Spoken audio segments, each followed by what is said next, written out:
On behalf of Sri Ram Mohan sir, I am just reading out a summary of his paper on Kaivalya Navanitam. The spiritual heritage of Bharat emphasizes that the bliss all humans seek lies within. Vedanta teaches that the direct path to this realization is Advaita. As Ramana Maharshi explains, many paths lead to the same goal, but entry into the fort of bliss requires surrender of the ego. One who realizes this becomes a Jivan Mukta, liberated while living. Vedantic teachings were traditionally in Sanskrit and limited to scholars.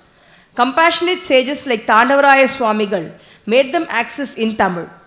Among important Advaita texts, Kaivalya Navanitam stands out as a concise manual of liberation, highly praised by Ramana Maharshi.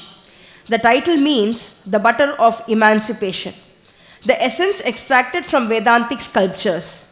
Its core teaching, knowing the self ends the cycle of birth and death.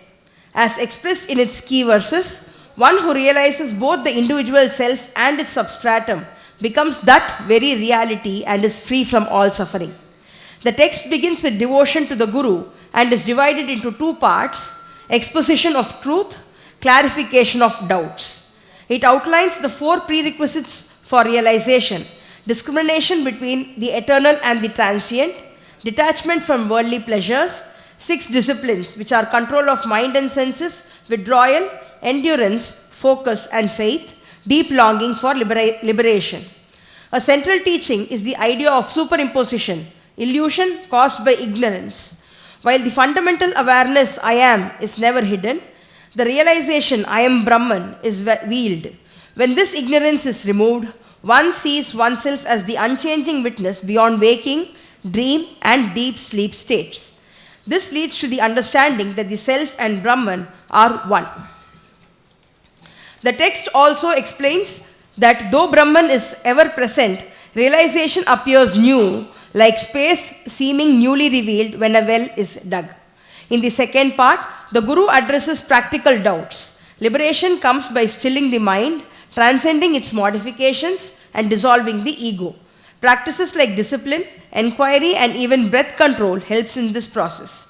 To the question of how to remain peaceful amidst worldly life, the Guru answers, everything is nothing but consciousness. There is nothing apart from the self. The final teaching is simple yet profound. Realize that I am pure consciousness and bliss. Those who internalize this truth attain liberation here and now. Thank you. Thank you, sir, for giving me one more opportunity to talk before this learned audience. Actually, the chairman role is to give you a very precise and a brief idea about what the various speakers spoke all the time. Most of us, may miss some of the points, but the chairman role is to continuously concentrate on the speech.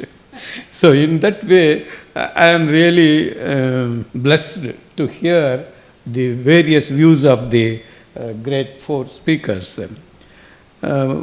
First, I am also going to give you a very brief idea only, not the whole points what they have raised. Dr. Radha Raghunathan highlighted the works of Tattva Rayar with reference to Sasivanna Bodham, Parimartha Darshanam, and Tattva Rayar, how Tattva Rayar brought out Advaitic principles to Tamil-speaking audience. And he actually has given synthesis of Shaivism and Advaita. These points she has raised.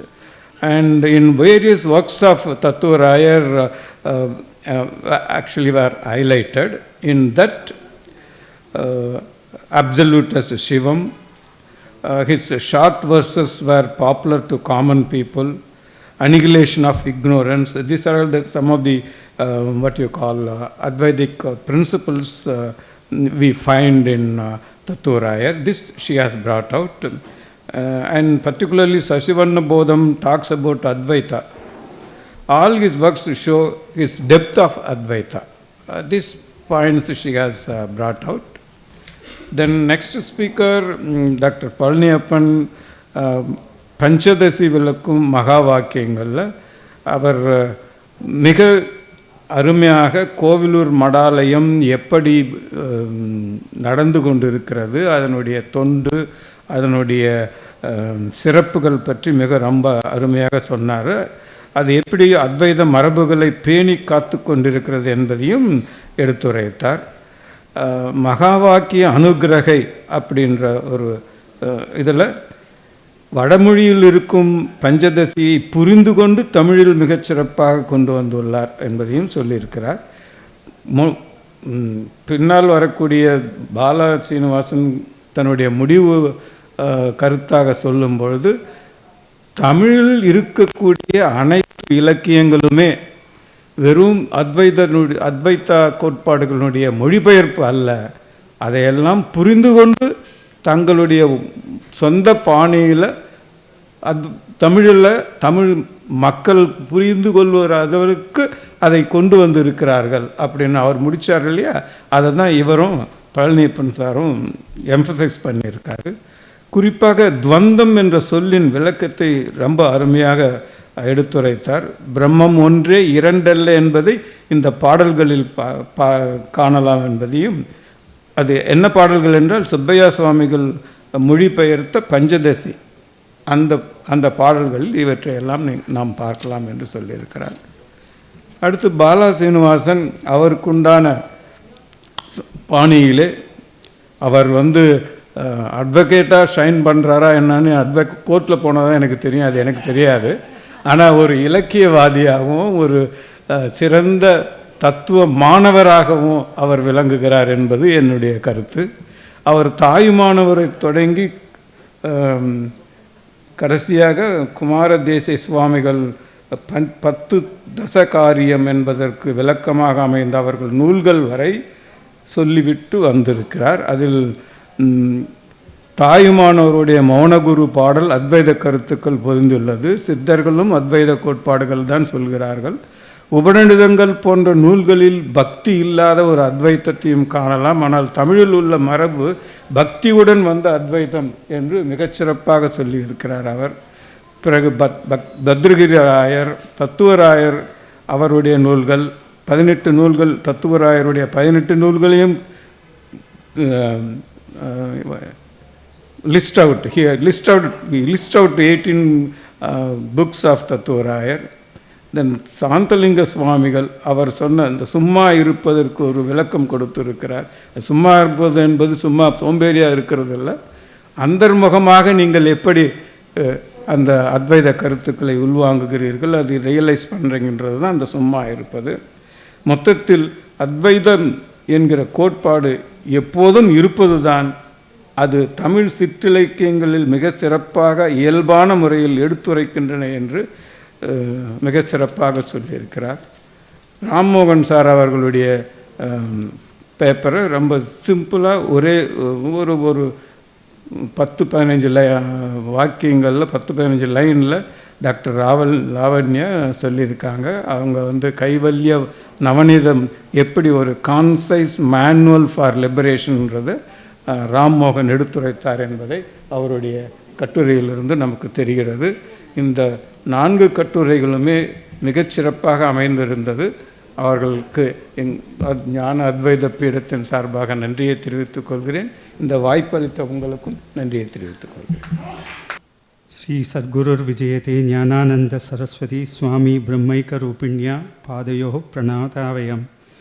I offer my humble pranams at the lotus feet of revered Sri Sadguruma and Pujya Swamiji and share some reflections on the proceedings of the day. At the outset, nothing of this would have happened without the grace of revered Sri Sadguruma, who is the guiding spirit for every activity here in the ashram. Anantakodi Namaskarams at your lotus feet, Ma, with a prayer that we remain worthy to receive your grace at all times. I must confess my amazement on the wonderful string of seminars that Swamiji has conceptualized and brought out in this significant year. This is the 50th year of the establishment of Sri Jnana Advaita Peetham by our most revered Sri Sadguruma.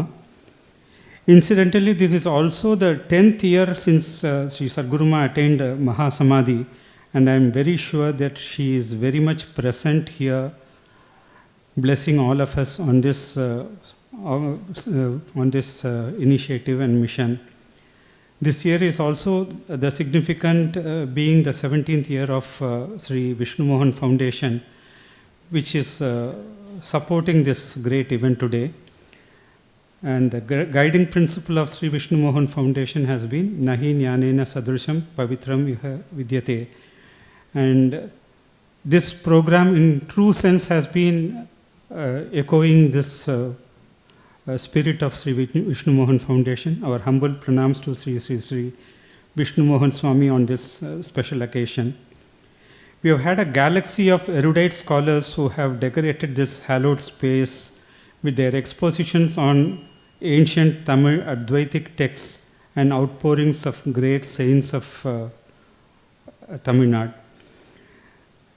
There was a lot of interesting notes on their lives, their journey as they strode across the state, spreading this Advaitic message. Tamil has been a very ancient language. The texts have all been divinely inspired. Each one of the speakers today opened our eyes and minds to the vast treasure of Advaitic thoughts, starting from Avudayakal to Thayumanavar, going up to Vadivelu Chettiar and Bharatiyar and Swarupanandar. Many of these names were very new to me. I am extremely thankful to Swamiji for exposing us to such wide range of texts and scholars and sages. For an absolute layman that I am, the amount of Advaitic texts that exist in Tamil was simply mind-boggling. One aspect that struck me is that across times, several sages, right from Tirumular to Taturayar, there was an astounding congruence of thoughts. Advaita, like the rays of sun, is seen from the prism of these great souls, all intended to take these highly philosophical messages to the masses in easy, understandable media like Bharani, Kummi, Kolatam, Chinnapu Venba, Pillai Tamil, Boat Song, so on and so forth. It indeed was quite a great experience and knowledge sharing today. It was an eye-opener and reinforces the need to document these and popularize them to the larger world and also to the next generation. With these few reflections, I once again thank you, Swamiji, for taking us through this wonderful experience, which you have assured to continue in the form of monthly lectures in the days to come on Advaita. Thank you very much, Swamiji. Pranams to Sri Sadguru. Pranams to Swamiji.